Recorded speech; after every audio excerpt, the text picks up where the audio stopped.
Good morning, students. Myself, Amiteshwar Bharali, working as a faculty in Electronics and Communication Department, IPS Academy IS. Today I am going to teach you angle modulations. So far we have discussed what is modulation, why there is a need of modulation, and how many types of modulations which are there. In the case of amplitude modulations, we change the amplitude of the carrier according to the instantaneous value of the baseband signal and the baseband signal or the modulating signals. So today we are going to discuss about the angle modulation, and in the angle modulation what we will do, in the angle modulation we are going to change the total phase angle of the carrier according to the instantaneous value of the baseband or modulating signals. So I am again going to repeat it. That is, what is angle modulation? Here we are making changes in the total phase angle of the carrier according to the instantaneous value of the baseband or modulating signal. So first of all, let us express an unmodulated carrier wave mathematically. So how we can express an unmodulated carrier mathematically? Like this, which I am writing right now. That is,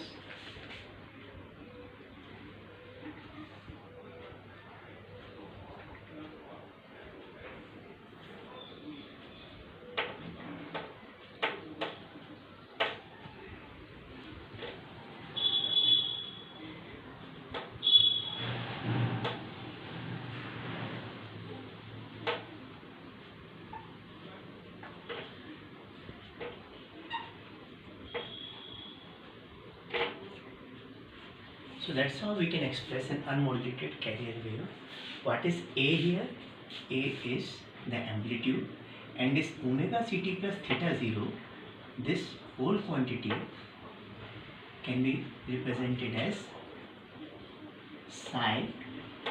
Okay, so this psi is omega ct plus theta 0. This is the quantity which is representing total phase angle, right? So now this equation 1 can be written as phi t is equal to a cos psi, right? So that's how this equation is equation number 2. So that's how we can represent a carrier which is unmodulated, right? Now a cos psi. So this equation 2 can be represented as a real part of a rotating phasor phi bar. So we can write it in that way, that is, this phi bar is what? It is a real part of a rotating phasor which is written as a e to the power j psi. So we have to only consider the real part. So this psi t in this equation 3, this previous equation is written as psi bar is equal to phi bar equal to a e to the power j psi 3. So phi t is equal to a real part of the phasor, that is phi. No. So we can write it as this phi t is equal to a cos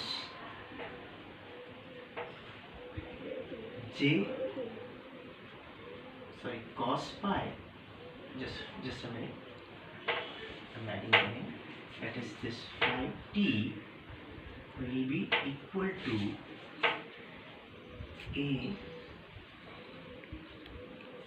cos psi plus j sin psi. Now we have to only consider the real part of the phasor phi bar. So now again this equation can be written as a cos psi. So as you can clearly see, that is, here we are only considering the real part of the phasor phi bar and it is equal to a cosine, because cosine considers the real value and j and sin phi contains the imaginary value. Now, so you can see that this phasor fiber rotating with the angular frequency omega c, provided theta 0 is time independent. So this, what is the theta 0? This theta 0 is the phase angle of the unmodulated carrier. So what is this theta 0? This theta 0 is the phase angle of the, this theta 0 is what? This is the phase angle of the unmodulated carrier, right?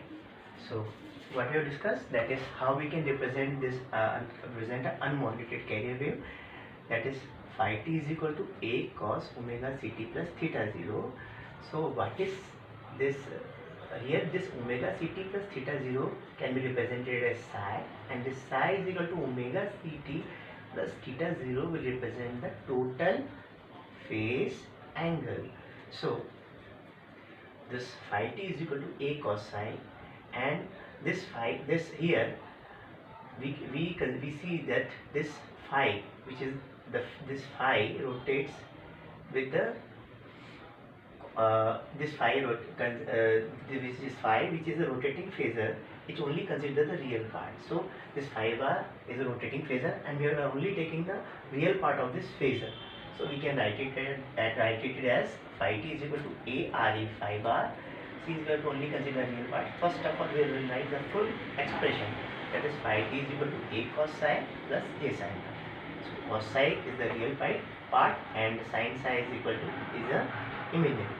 We have to only consider the real part, so we will take the cosine value. So now it will be a cos psi. What is theta 0? Theta 0 is phase angle of the unmodulated carrier. Right? Now let's move ahead. That is, suppose now if we want to establish relation, or we want to tell the relation between the rotating phasor phi bar and the total phase angle. It means what is this phasor is phi bar, which is rotating with the carrier frequency, constant angular frequency omega c. Okay. And we want to establish the relation, or we want to tell the relation between the carrier frequency of the rotating phasor, right, and the total phase angle. So in order to tell the relation, in order to establish the relation between the total phase angle and the carrier frequency of the rotating phasor, what we have to do? First of all, we have to write this psi, which is representing the total phase angle, that is omega ct plus theta c, right? Now we'll have to differentiate it. So on differentiating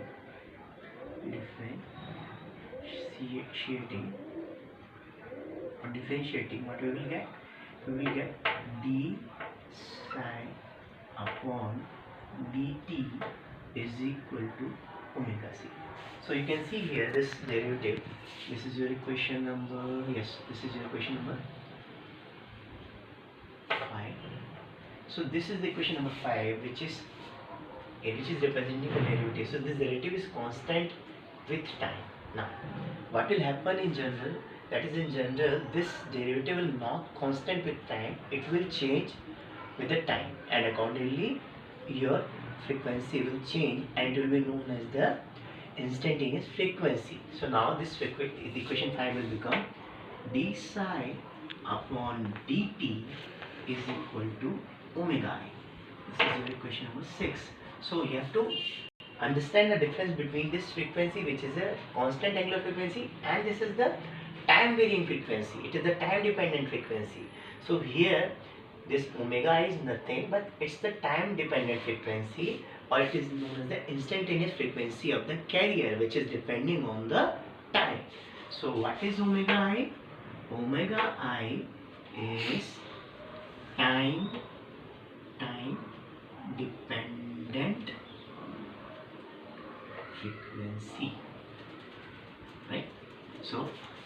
we have understood what is instantaneous frequency. The instantaneous frequency is that frequency which is dependent on time. So, okay, so this is one of the instantaneous frequency. Instantaneous frequency means time dependent frequency, right? So that's how we can understand the constant of total phase angle and the constant angular frequency and the instantaneous frequency. Now let us move to the next part of this lecture, that is types of angle modulation. So I'm moving on to this.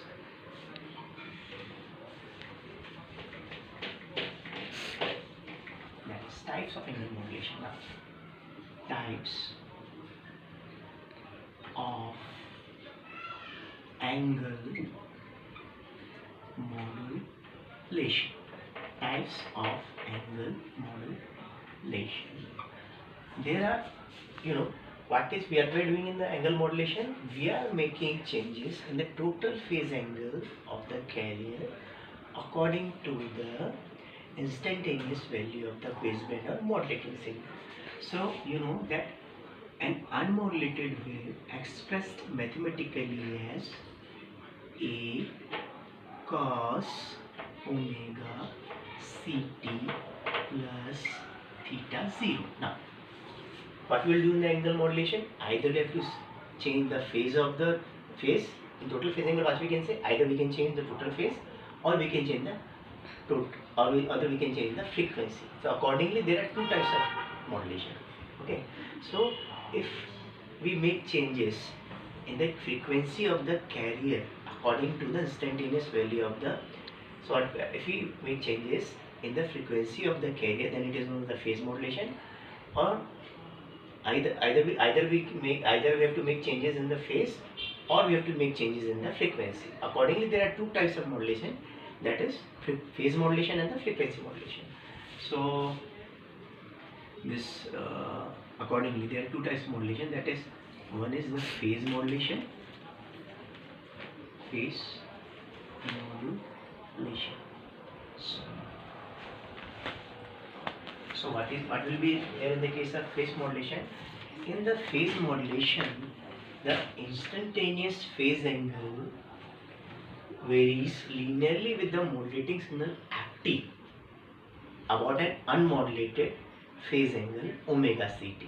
Mathematically we can say your instantaneous phase angle is the sum of unmodulated carrier and phase angle of the unmodulated carrier omega ct plus the time varying component proportional to ft. So how we will write it?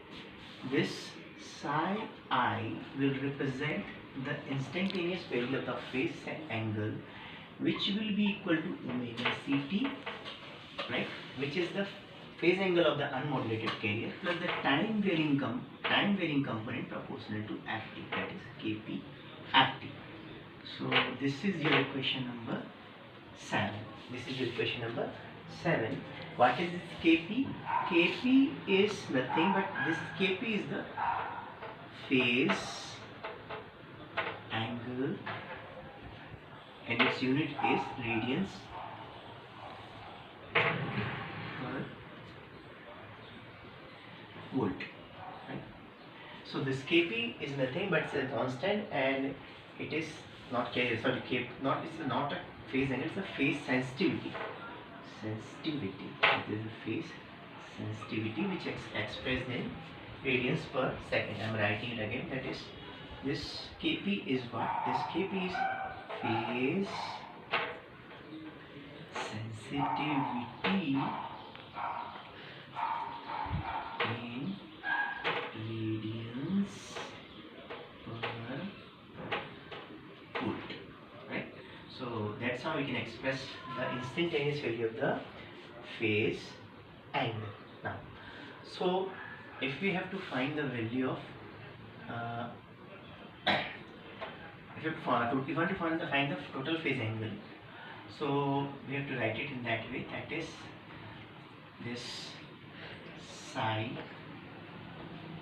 pm will be equal to a cos psi I, right? So this is how we can represent the corresponding phase modulated wave So the psi p will be equal to a cos psi. So we have to put this value here. That is, in place of phi we have to put those values which is there. That is cos omega ct plus kp is it's your equation number 8. I'm writing it again. I will write it again. That is, it will be like this. That is a cos ct plus kp and t. So equation number. So that's how we can represent the phase modulated. So I guess you got what is the phase modulation. Phase modulation means the making changes in the phase angle of the carrier according to the instantaneous value of the phase angle of the baseband signal. Okay. Now, so here and what is phase modulation? In the phase modulation, what happens?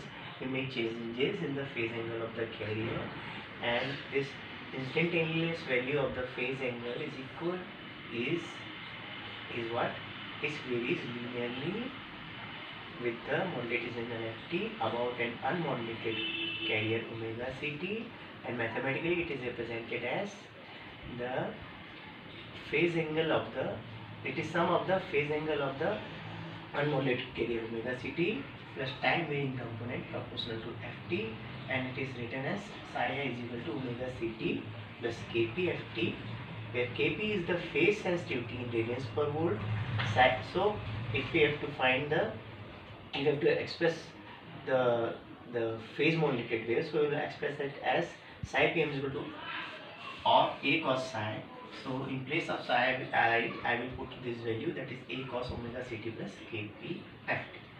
So that is the phase modulation. Now that is phase modulation. So what is phase modulation? In the phase modulation we have to make changes in the phase angle of the carrier, okay, according to the instantaneous value of the phase angle of the baseband signal, okay, and that's how we can represent it mathematically. Now let's move forward towards the next modulation, which is the frequency modulation. So far we discussed the phase modulation, now we'll discuss the frequency modulation. So our second modulation is the frequency modulation. Second one is the frequency modulation. Frequency modulation.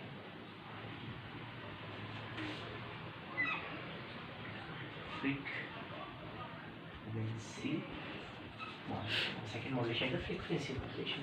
So what will happen in the frequency modulation? In the case of frequency modulation, you need to make changes in the frequency of the carrier according to the baseband signal. So here the instantaneous frequency linearly varies with ft about an unmodulated carrier frequency omega c, and mathematically if we speak, so it is the sum of what? It is the sum of an unmodulated carrier frequency omega c plus the time varying component proportional to ft. So it is written mathematically as omega I. What is omega I? Omega I is the instantaneous frequency, okay, and it is equal to omega c. What is omega c? Omega c is the frequency of an unmodulated carrier plus k f ft. Now similar like in the previous modulation, there was kp, which was the constant. It is known as the phase sensitivity. This kf is the constant, which is known as the frequency sensitivity. So what is kf here? It's your equation number 9. Here kf is the constant and it is known as the frequency sensitivity. Frequency sensitivity in hertz per volts, right? So this is the omega I, that is omega c plus kft. Now suppose you want to compare this omega I. This omega is what? This omega is the frequency in the case of frequency modulation. If you want to compare this frequency with the corresponding frequency in the phase modulations, So what we have to do, we have to integrate the previous expression, that is what we have to do, that is omega I in the case of omega, if you have to calculate omega I in the case of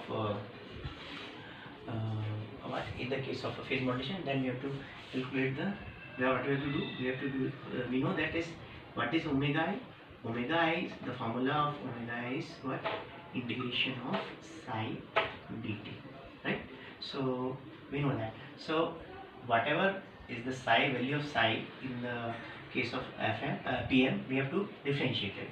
So here this what we are calculating, we are doing, we are comparing the frequency, comparing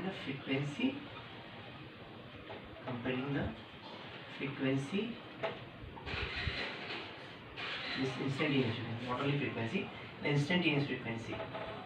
We are comparing the instantaneous frequency.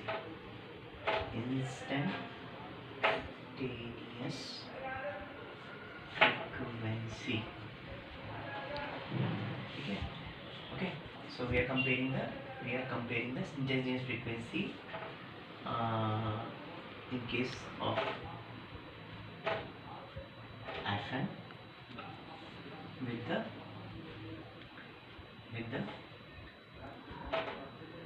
instantaneous frequency